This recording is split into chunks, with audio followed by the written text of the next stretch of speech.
திரு G K. Nagaraj, கடந்த காலங்களில் சொல்லாத வகையில் இன்றைக்கு பாஜக அல்லாத கட்சிகள் அதிமுகவினுடைய கூட்டணிக்கு வரலாம் அப்படின்னு திரு எடப்பாடி பழனிசாமி சொல்லி இருப்பதனுடைய பின்னணி என்ன?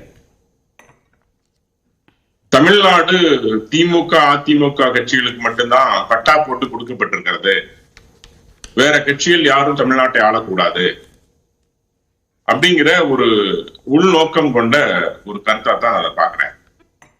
இந்த தேசத்தின் மீது நம்பிக்கை இருந்தா, தேசத்தின் வளர்ச்சியின் மீது நம்பிக்கை இருந்தா, ஒரு வலிமையான தேசத்தை உருவாக்க வேண்டும் என்ற நம்பிக்கை இருந்தா, ஒரு வளமான தமிழ்நாட்டை உருவாக்க வேண்டும் என்ற நம்பிக்கை இருந்தா, எங்க தமிழிசை சவுந்தரராஜன் டாக்டர் அவர்கள் சொன்ன மாதிரி ஒத்த கட்சிகள் அனைவரும் ஒன்றாக இருக்க வேண்டும், ஒற்ற கருத்துடன் இருக்க வேண்டும் அப்படின்னு சொன்னா அது நிச்சயமா நாம நாட்டை பற்றி கவலைப்படுகின்ற ஒரு கட்சியாக அதை கருதி நம்ம வரவேற்கலாம். ஆனால் எந்த ஒரு வெளிப்படையான ஒரு நோக்கமும் இல்லாமல், அதாவது ஒரு குற்றச்சாட்டு முறை இல்லாமல் பாரதிய ஜனதா கட்சியே ஆகாது அப்படின்னு வெளிப்படையா சொல்றது எந்த வகையில அது தமிழகத்துக்கு நல்லது என்று எனக்கு தோன்றல. இல்ல, தேச நலன், தேச வளர்ச்சி, வளமான தமிழகம் அப்படின்ற முழக்கத்தை முன்வைக்கிற பாஜக தனித்தே சந்திக்கலாமே, ஏன் அதிமுகவுக்கு அழைப்பு விடுக்கணும்? இல்ல, அதைத்தான் நாங்க கடந்த தேர்தல்ல, பாராளுமன்ற தேர்தலில் நாங்க செஞ்சு அதற்குரிய வரலாற்று சாதனையாக 18% ஓட்டுகளை பெற்றுக்கிறோம். எங்களுடைய தலைமையில கூட்டணி 11%. அது மட்டுமல்ல, இதே அதிமுகவை ஏறக்குறைய 18 தெளிவுபடுத்திருங்க. அதுதான் நான் சொல்லிடுறேன். கடந்த தேர்தல்ல 87 சட்டமன்ற தொகுதிகள்ல அதிமுக பின்னுக்கு தள்ளி இருக்கும். ஏறக்குறைய 12 பாராளுமன்ற தொகுதிகள்ல பின்னுக்கு தள்ளி இருக்கிறோம். இது ஒரு மிகப்பெரிய பாஜகனுடைய வளர்ச்சி. ஏதோ 2% 3% காலம் எல்லாம் போச்சு. இன்னைக்கு எங்கள் கூட்டணி ஏற்றுக்கொண்டு பல கட்சிகள் பின்னால் அணிவகுக்க துவங்கி விட்டன. அதான் உண்மை. அந்த வகையில இன்னைக்கு பாஜகனுடைய வளர்ச்சி என்பது மிகப்பெரிய அளவில் வளர்ந்து கொண்டிருக்கிறது. அதனால தமிழகத்தில் பாஜக காலூன்றி விடக்கூடாது, இதுக்கு திராவிட கட்சிகளுக்கு மாற்றாக ஒரு கட்சி வந்துவிடக்கூடாது என்கின்ற ஒரு பயத்தில் இப்படி ஒரு பார்வையா அதை நான் பாக்குறேன். இல்ல, பாஜக அல்லாத கட்சிகள் கூட்டணிக்கு வரலாம் அப்படிங்கிற அழைப்பு இப்போ பாஜக கூட்டணியில 24 நாடாளுமன்ற தேர்தலை இணைந்து சந்தித்த கட்சிகளுக்கும் சேர்த்த அழைப்பு தான் அது இருக்கும். அது அவங்க அப்படித்தான் செய்வாங்க. ஏன்னா அப்படி செஞ்சா தானே அவங்களுடைய புதிய தமிழகம், புதிய நீதி கட்சி உட்பட எல்லா கட்சிகளுக்குமான சேர்த்த அழைப்பு தான் அது. இல்ல, நான் சொல்றேன், அவங்களுக்கு பாஜகவை தனிமைப்படுத்தக்கூடிய ஒரு முயற்சியை இன்னைக்கு எடப்பாடி பழனிசாமி இந்த கேள்வியின் மூலமாக, இந்த அழைப்பின் மூலமாக தொடங்கி விட்டார் அப்படின்னு தானே பார்க்க வேண்டியிருக்கு. ஒரு அரசியல் கட்சி பாஜகவை தனிமைப்படுத்த முடியாதுங்க. உலகத்திலேயே மிகப்பெரிய கட்சி பாரதிய ஜனதா கட்சி.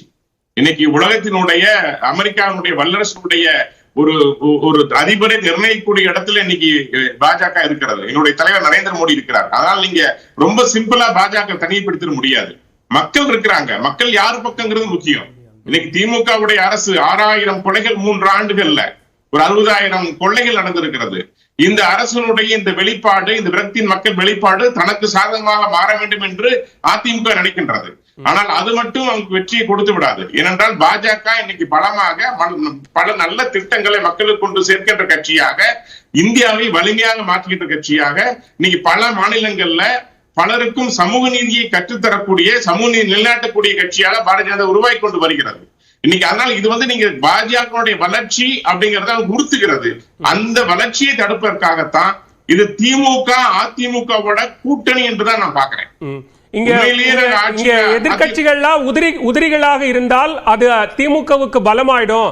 எனவே நாம ஒன்றிணையணும், ஒத்த கருத்துடையவர்கள் ஒத்து போய் ஓரணியில் நிற்கணும் அப்படின்னு டாக்டர் தமிழிசை சொல்றாங்க. இல்ல, நான் பலமுறை சொன்னது, அவங்க சொல்றது சரியான வார்த்தை. நல்லவர்கள் சொல்றேன் நான். இந்த நாட்டை பற்றி சிந்திப்பவர்கள், தேசத்தை பற்றி சிந்திப்பவர்கள், இந்த தமிழகத்தின் மீது அக்கறை உள்ளவர்கள். இப்ப பாருங்க, சமீபத்துல தமிழக வெற்றி கழகம் என்ற ஒரு கட்சி ஆரம்பிக்கப்பட்ட பின்பு தமிழர் நலன் குறித்து பேசுகின்ற நிலைமை தமிழ்நாட்டில் உருவாக்கிறது. திராவிடமா தமிழர்களா யார் என்கின்ற ஒரு விவாதம் உருவாக்கி இருக்கிறது. அது மாதிரி தமிழ்நாட்டில் ஒரு புதிய விவாதம் வருகின்ற பொழுது, பாஜகவும் உள்ளே வருகின்ற பொழுது, தேசியம் என்கின்ற அந்த வார்த்தைக்கு முக்கியத்துவம் கிடைத்துவிடும் என்கின்ற பயம் இன்னைக்கு அதிமுகவுக்கும் திமுகவுக்கும் தோண்டி இருப்பது உண்மை. அதனாலதான் அந்த பயத்துலதான் இவங்க மீண்டும் நம்ம எப்படியோ நடந்து விட்டாலும் சரி, ஆட்சி நாம் கைப்பற்றிக் கொள்ள வேண்டும் உறுதியா இருக்கிறாங்க. நீங்க கடந்த காலத்துல கூட்டணியிலும் இருந்து 24 நாடாளுமன்ற தேர்தல்ல கடைசி வரைக்கும் கதவுகள் திறந்திருக்குன்னு சொன்ன போது நல்லவர்கள் இப்போ நல்லவர்களாக தெரியலையா? நான் சொல்றது நல்லவர்கள் அல்ல, நல்லவர்கள் ஒன்று சேர வேண்டும் என்று சொல்றேன். அப்ப நல்லவர்கள் தேசத்தை பற்றி சிந்தித்தால், எதிர்ப்பதம் தமிழகத்தை பற்றி இல்ல தமிழகத்தினுடைய வளர்ச்சியை பற்றி, தமிழகத்தின் வளர்ச்சியை பற்றி சிந்தித்தால் நல்லவர்கள் ஒன்று சேர வேண்டும். அதைத்தான் ஒத்த கருத்துடையவர்கள் ஒன்று சேர வேண்டும் என்று தமிழிசை சவுந்தரராஜன் அவர்கள் சொல்லியிருக்கிறாங்க. அதே போல கூட்டணி குறித்து முடிவெடுக்கின்ற அந்த முடிவுகள் என்பது நம்முடைய தேசிய தலைமை எடுக்கின்ற முடிவாகத்தான் அது அமையும். பாஜக அல்லாத நல்லவர்கள் அப்படின்னு சொல்றாங்க. இல்ல நீ அதாவது பாஜக அல்லாத அப்படின்னா என்ன அர்த்தம்? அதிமுக சொல்றது அப்ப எங்கூட முன்னாடி அவங்க கூட்டணி எடுத்திருக்கிறாங்க, எங்கோடு 2021 தேர்தல் எங்கூட அவங்க சந்திச்சிருக்கிறாங்க. இதெல்லாம் அவங்க எந்த அளவுக்கு அவங்களுக்கு பலன் கிடைத்ததும் தெரியும். ஆனா இன்றைக்கு அவங்க வேண்டாம்னு சொல்றாரு. இப்ப பாஜக வேண்டாம் அப்படின்னு தெளிவுபடுத்துறாரு. பாஜக வந்தால் அது அதிமுகவுக்கு இழப்பு அப்படின்றத கருதித்தானே இப்ப வேண்டாம், பாஜக அல்லாத கட்சிகள் கூட்டணிக்கு வரலாம் அப்படின்னு தெளிவா அழைப்பு விடுக்கிறாரு. அதேதான் தேசத்தினுடைய நலன் கருதாமல் மீண்டும் பிரிவினைவாத அரசியல், மீண்டும் தாஜா அரசியல், இதையே அதிமுக முன்னெடுக்கிறது. அது வெற்றியை தரும் என்று நம்புகிறது. வெற்றிக்கான வாய்ப்பாகத்தான் இதை அவங்க பாக்குறாங்க ஒழிய தேச நன்மைக்காக, தமிழக நன்மைக்காக அவங்க பார்க்கல. 70 ஆண்டு காலம் 2 கட்சிகளும் என்ன செய்ததோ, தமிழகத்தை எப்படி மதுவில் தள்ளியதோ அப்படித்தான் கொண்டு போக நினைச்சு மீண்டும் அதை தேய்கின்ற வேலையை அதிமுக செய்தால் அது மக்கள் சரியான பாடத்தை நிச்சயமாக அதிமுகவுக்கும் கொடுப்பார்கள். ஓகே, நீங்க தாஜா அரசியல் ஒண்ணு சொல்றீங்க, அது என்னன்னு நீங்க விளக்குங்க. இல்ல அக்னீஸ்வரன் பதில் சொல்லிட்டாருன்னா நான் அவர்கிட்டயும் பதில் வாங்கிறேன். திரு அக்னீஸ்வரன், நானே சொல்றேன், தாஜா அரசியல் அப்படிங்கிறது எந்த வாக்குகள் நமக்கு வருமோ, எந்த பாஜகவை எதிர்த்தால், எந்த இந்துத்துவாங்கிற அந்த கொள்கையுடைய கட்சி எதிர்த்தால் எந்த வாக்குகள் வருமோ அந்த வாக்குகளுக்காக பேசுகின்ற பேச்சு தான் தாஜா அரசியல் சொல்ல வராங்க. சரி, ஓகே, ஒரு புரிஞ்சுக்கிறேன். திரு அக்னீஸ்வரன், அதிமுகவோட கூட்டணி சேரணும் அப்படின்னு வெளிப்படையா விருப்பம் தெரிவித்த பிறகும் பாஜகவை திட்டமிட்டு நிராகரித்து தனிமைப்படுத்தக்கூடிய வகையில பாஜக அல்லாத கட்சிகள் கூட்டணிக்கு வரலாம் அப்படின்ற அந்த அழைப்பின் பின்னணி என்ன?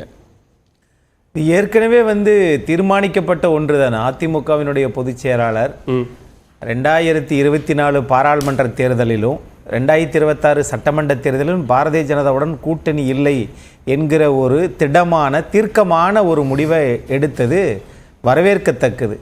அது அதிமுக கட்சிக்காக மட்டுமல்ல, தமிழ்நாட்டு மக்களுக்காக, தமிழக நலனுக்காக.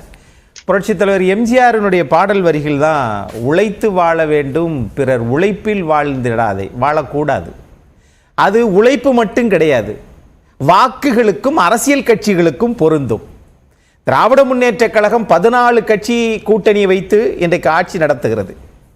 அதேபோல் 38 கட்சிகளை வைத்துத்தான் மத்தியிலே ஆட்சி நடத்துகிறது, கூட்டணியை வைத்து. ஆனால் இங்கே நான் சார் சொல்லும்போது, ஜி.கே. நாகராஜ் அவர்கள் சொல்லுகிற போது பிரிவினைவாதம் அப்படின்லாம் சொல்கிறார்.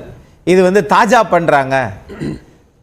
பாரதிய ஜனதா உருவாகுறதுக்கு முன்னாடியே தமிழ்நாட்டில் அதிமுக உருவான ஒரு இயக்கம். இதுல சமூக நீதி பத்தி அவங்க சொல்றாங்க.